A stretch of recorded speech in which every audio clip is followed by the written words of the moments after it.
میں نے بار بار یہ توجہ دلائی کہ غنا اور موسیقی اصلاً ممنوع نہیں ہے. پھر اس کی مثالیں بھی آپ کے سامنے پیش کر دیں. یہ بتا دیا کہ دیکھیے خود روایات میں رسالت مآب صلی اللہ علیہ وسلم نے سنا بھی ہے، سنوایا بھی ہے. یہاں تک بیان ہو گیا کہ خود ایک تھالی دی کہ اس کو بجاؤ. ظاہر ہے کہ یہ آواز کے ساتھ ساز کو شامل کرنے کا عمل ہے. جی. اس میں آگے جا کر کیا کیا ساز ایجاد ہوں گے یا ایجاد ہو چکے تھے وہ ایک الگ بحث ہے. بالکل اسی طریقے سے رقص کی مثالیں بھی موجود ہیں. ہم پڑھ چکے ہیں اس دوران میں. یعنی یہ عرض کر چکا ہوں میں کہ اس میں مردوں کا رقص کرنا، عورتوں کا رقص کرنا، یہ چیزیں بھی موجود ہیں.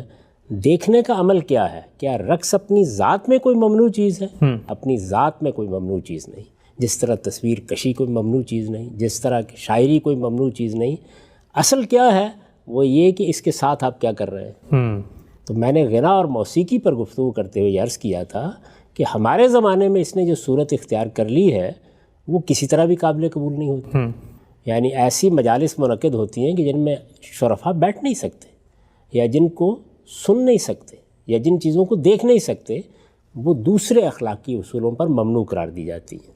تو ہمیں یہ معلوم ہے کہ ہمارے دین میں عورتوں کے بارے میں جو آداب سکھائے گئے ہیں وہ یہ ہے کہ انہیں غض بصر سے کام لینا ہے، انہیں اپنی شرمگاہوں کی حفاظت کرنی ہے، انہیں زیب و زینت کی نمائش سے گریز کرنا ہے. جسم کی نمائش، زیب و زینت کی نمائش ظاہر ہے کہ ہمارے دین میں ممنوع ہے. اور اگر اخلاقی لحاظ سے دیکھیں تو اس کو خالص اخلاقی بنیادوں پر بھی ممنوع قرار دیا جا سکتا ہے. اس کی تعلیم انسان کے اندر اللہ تعالیٰ نے جو دین کی حقیقت بدیت فرمائی ہے وہاں بھی موجود ہے. اور یہ اللہ کے پیغمبروں کے دین کے عمومی اصولوں کا اطلاق کریں تو اس سے بھی واضح ہو جاتی ہے.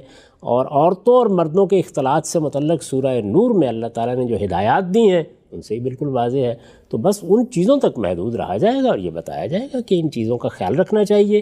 اگر ان کا خیال رکھتے ہوئے فنون لطیفہ کے ساتھ کسی تعلق کا اظہار ہو سکتا ہے تو بہت اچھی بات ہے.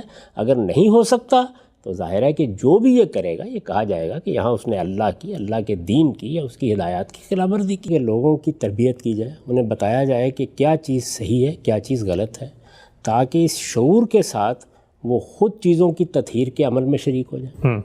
جب آپ بنیاد سے کسی چیز کو روکنے کی صحیح کرتے ہیں اور اللہ نے نہیں روکا ہوتا، اللہ کے پیغمبر نے بنیاد سے نہیں روکا ہوتا، ایسی چیزیں بھی ہیں جن کو بنیاد سے ممنوع قرار دے دیے. مثال کے طور پر زنا، مثال کے طور پر شراب نوشی. اللہ اور اللہ کے رسول نے جن چیزوں کو بنیاد سے ممنوع نہیں قرار دیا ہوتا اس کے لواحق، اس کے لوازم کے بارے میں لوگوں کے اندر شعور پیدا کرنا چاہیے. اس کا فائدہ کیا ہوگا؟ وہ یہ ہے کہ جب ان کے اندر یہ شعور پیدا ہوگا تو آپ سے آپ اس عمل کی تطہیر ہونا شروع ہو جائے گی. اور جب اس عمل کی تطہیر ہوگی تو اس سے لوگ فرحت بھی محسوس کریں گے اور دین کے صحیح توازن کو بھی اخذ کرنے میں کامیاب ہوں گے. یہ جو طریقہ ہمارے یہاں اختیار کیا جاتا ہے کہ فلاں چیز کے بارے میں بس وہی قاعدہ ہونا چاہیے کہ مگس کو باغ میں جانے نہ دینا، کہ ناحق خون پروانے کا ہوگا، اس کے اچھے نتائج نہیں نکلے.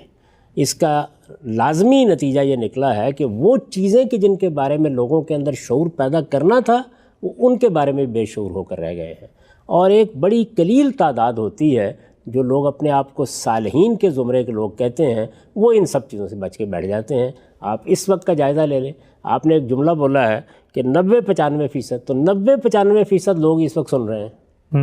بہت اہم بات ہے، غور کر کے دیکھ لیں. ایسے ہی ہے. جبکہ اگر آپ صحیح توازن سے اپروچ کرتے اور یہ بتاتے کہ یہ غنا، یہ موسیقی، یہ تصویر کشی، یہ اس طرح کے دوسرے فنون لطیفہ اپنی ذات میں یہ حیثیت رکھتے ہیں، ان کے لوازم میں، لواحق میں بہت سی قباحتیں ساتھ شامل ہو جاتی ہیں.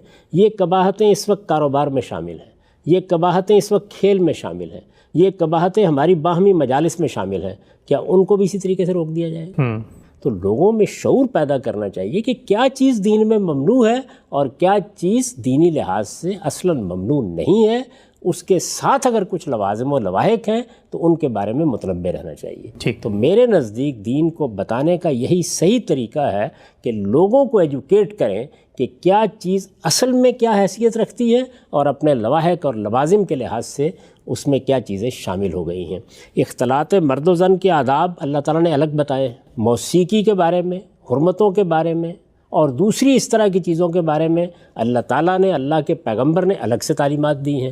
انہوں نے ان چیزوں کو ملا کر بیان نہیں کیا، ہم کیوں کرتے ہیں؟ ان کو الگ الگ رکھ کے لوگوں کو ایجوکیٹ کرنا چاہیے، ان کی تربیت کرنی چاہیے کہ وہ غلط کو صحیح میں سے پہچانیں، اور غلط کس درجے کا غلط ہے، یعنی ایک چیز حرمت کے درجے کی ہے، ایک چیز آداب کے درجے کی ہے، وہی لوگ باز آئیں گے جن کو آپ سچا شعور دیں گے۔